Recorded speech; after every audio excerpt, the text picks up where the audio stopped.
I'm a geography and environmental science teacher at Island School, and I'd like to share with you my research findings working with students on the use of artificial intelligence chatbots and how students can use those as a technology to help them to get better answers.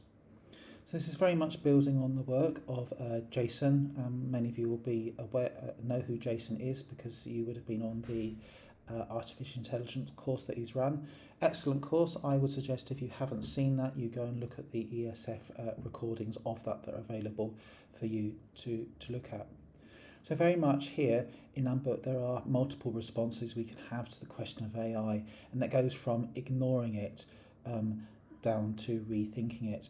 The one that I'm going to focus on is this idea of embracing it. And at the moment, where I'd like to think our school is at least in my geography and humanities lesson, is we are using students are encouraged to use AI where appropriate. So moving on from that, again, Ethan Mollick for Wharton School has came up with this policy. Hopefully it's clear to you on the screen, but basically Ethan is talking here in a university environment that there is this real sense of urgency when considering using AI in our teaching and helping students to use that in an appropriate way. So you might want to pause this and have a look at the policy that he suggested. I'd also put a link through to my website where you can actually see this policy as well. But basically it's saying that there is an expectation, absolutely, that students will use AI, but they must use it in a transparent way and in a way that is appropriate. If you go on the website, my research website, there are some audio recordings there of students talking about their AI experiences, which you can take a listen to. So when a student is able to use AI appropriately as a research partner, it's very much it comes into this idea of the Bloom's 2 sigma problem. And what this problem says is that if you can create a cohort of 30 students, teaching them as a class versus teaching them as a one-to-one tutor, there's 2 standard deviation points of improvement across the cohort, and that is massive. When we've looked at it, what we've only been able to do with a good quality intervention is get 0.75. And what we found is if you get AI right, plus with another intervention, it's not quite as good as a tutor. We don't get that 2-point standard deviation, but we get very, very, very close to it.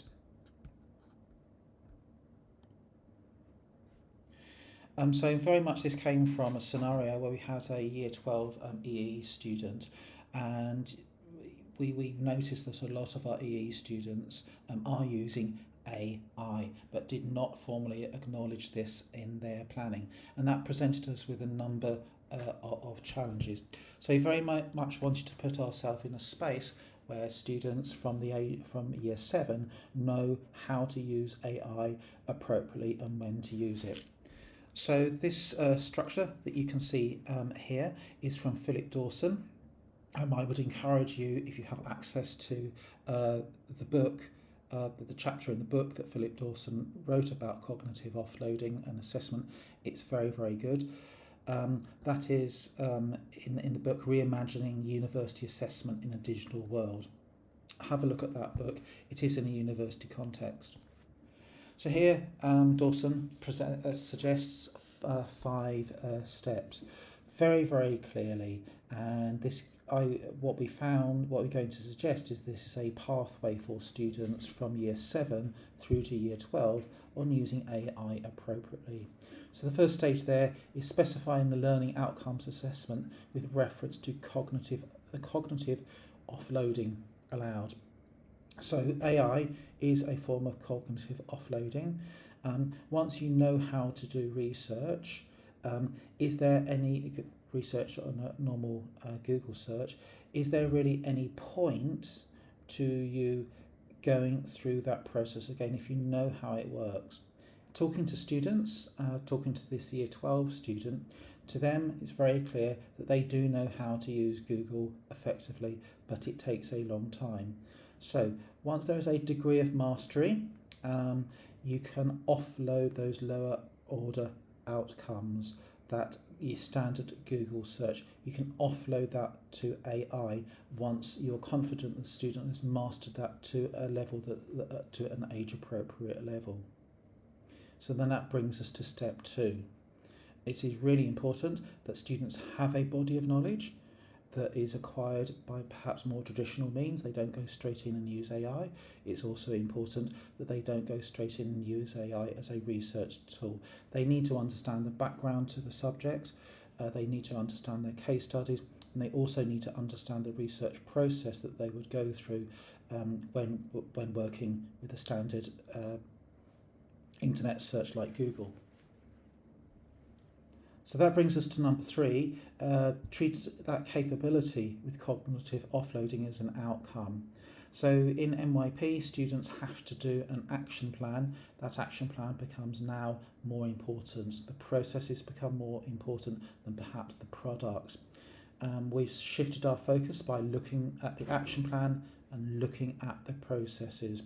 So when we use AI, chatbots in Year 8 for our humanities lesson, we are very clear about where they can cognitively offload, how they can use AI, when they use it, and they need to document the process of them effectively using AI. And we say to students, we need to be able to see the question strings that you used with AI to get the research answers that you've got. And so that actually becomes part of what is assessed, so that treating capability as an outcome. The process can be an outcome. The process, I feel, should be assessed. So then that brings us on to step 4, which is the extend the development of evaluative judgment. So there are several tools out there that can sort of like review an essay, find bias in an essay. It can suggest how to improve an essay, how to solve those bias problems. So there are specific products out there that can analyse an essay. When we've used these products with students, what we found is a lot of time the AI cannot understand what the essay is about. That process becomes part of the learning outcome. Why can the AI not understand what your essay is about? Why is it misinterpreting the essay? Is it the quality of your essay, or is it a problem with the AI? So what we encourage students to do is use that as a formative tool for their essay, change their essay, deal with those bias issues that the AI has identified, and make it clearer exactly what the essay is about. So stage 4 there, extend that development for evaluative tools. And number 5, all the way through this process, very clearly we are saying to students that they need to use this cognitive offloading authentically. They need to use the AI authentically. As a shortcut, yes, it makes it a lot more efficient. Anybody that has used AI for research will know that it's a lot more efficient when you use AI. As a replacement for complex cognitive processes, as a replacement for critical thinking, as a replacement for standard research techniques, no. It is a leveraging tool, it's an enhancement. So at Island School, we have spent quite a long time on that. The approach that we've taken is working with students with our action research process. Working with students, as you can see here, students much more in the role of a co-researcher. If you talk to your students, a lot of students are way ahead of the curve of where I am on using AI, and it is actually quite impressive how already they've built up that almost organic relationship with the AI and using it. The thing here is using it effectively and using it appropriately. So it brings us back to my point earlier on about how when a new technology comes along, radically change the landscape that people are operating in, it's normal for people, for humans, to almost create an organic relationship with that technology and integrate that technology into their lives. We've seen that with microphones, and we're definitely going to be seeing that with AI. So what I will do is I will pop my research website into the descriptions on the YouTube channel. If you do have any questions for me, do feel free to contact me via the school. Okay.